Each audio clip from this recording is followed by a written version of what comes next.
Pegasus Travel, që nga muaji maj i vitit 2019 është akredituar nga Ministria e Turizmit dhe Mjedisit, po ashtu dhe nga Ministria e Financave dhe Ekonomisë për certifikimin e udhërrëfysit turistik kombëtar.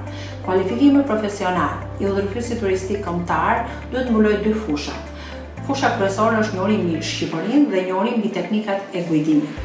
Ky program mosimor është llogaritur të zhvillohet me 600 kredite. Programin mosimor duhet të jetë i përshtatur në mënyrë që kandidatët për udhërrëfys turistik kombëtar të interpretojnë me saktësi trashëgiminë kulturore të vendit, po ashtu dhe të prezantojnë me vërtetësi aktualitetin. Mjedisi fizik dhe natyra, një nga lëndët kryesore, për këtë lëndë neve kemi përzgjedhur profesor doktor Dimitër Dokën, njohës i mirë i shkencës së gjeografisë dhe udhërrëfys turistik i njohur.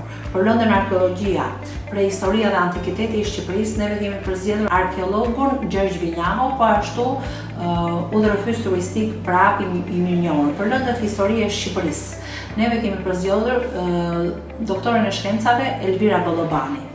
Për të bërë një udhërrëfys turistik duhet të jesh mbi 18 vjeç, të kesh mbaruar minimalisht shkollën e mesme dhe të jesh i pajisur me certifikatën e udhërrëfysit turistik kombëtar që zhvillohet në qendrën e trajnimit Pegasus Travel.